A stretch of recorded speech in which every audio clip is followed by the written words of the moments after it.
దాని ముందర వాళ్ళు ఎప్పుడు కొనలేదు, దాని తర్వాత ఎప్పుడు కొనలేదు. అంటే ఈ 5 సంవత్సరాల ముందర వాళ్ళు ఎప్పుడు బంగారం కొనలేదు, ఈ 5 సంవత్సరాల తర్వాత ఏనాడు బంగారం కొనలే. మళ్ళీ అప్పుడే ఎందుకు కొన్నారు?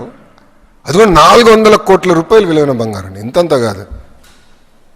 అంటే అంటే ఎంత అద్భుతమైన ఇన్వెస్ట్మెంట్ చేశారో అవినీతిలో కూడా నాకు అర్థమైంది అప్పుడు. ఎందుకంటే అప్పుడు బంగారం ధర కూడా తక్కువ ఉండే, ఇప్పుడు విపరీతం పెరిగిపోయింది. అంటే క్రిమినలైజేషన్ ఆఫ్ పాలిటిక్స్కి ఒక అద్భుతమైన ఉదాహరణ ఒక్క లిక్కర్లోనే అడ్డగోలుగా క్రిమినలైజేషన్ చేశారు. ఇప్పుడు ఆధారాలతో మాకు దొరికినాయి. అదాన్ డిస్టిలరీస్కి డబ్బు వెళ్ళింది, అదాన్ డిస్టిలరీస్ నుంచి పిఎల్ఆర్ కన్స్ట్రక్షన్కి డబ్బులు వెళ్ళినాయి వితౌట్ ఎనీ అగ్రిమెంట్. అదే జగన్ గారిది అంటున్నాడు ఆయన, అదే అర్థం చేసుకోవాలి స్వామి మీరు. ఇది డబ్బులు నాది కాదు జగన్ అని చెప్తున్నాడు ఆయన, అది అర్థం చేసుకోవాలా. అంటే మీరు చూడండి ఎంత అన్యాయమో.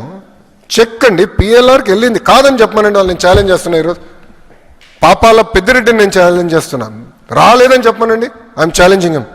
పిఎల్ఆర్ అనేది ఒక కరప్ట్ కంపెనీ నంబర్ 1.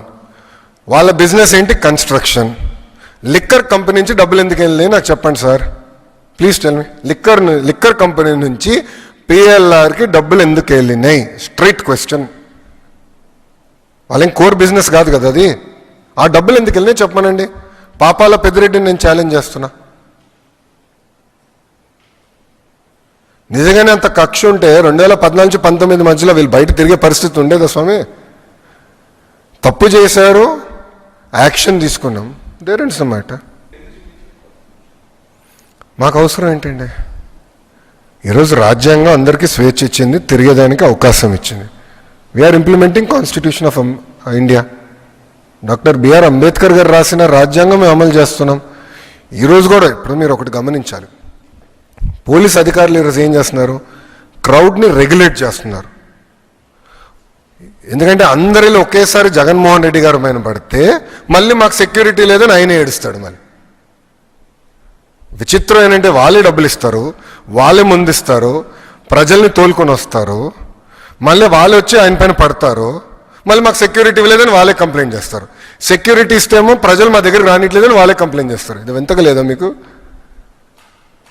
మేము వీఆర్ రెగ్యులేటింగ్. అంటే రోడ్లో ఎంత, ఇప్పుడు ఆల్రెడీ ఒకరిని చంపారు కదా, మీరు ఒక్క విజిట్లో కార్ కింద ఒకరు పడ్డారు కదా, వీడియో బయటకు వచ్చింది.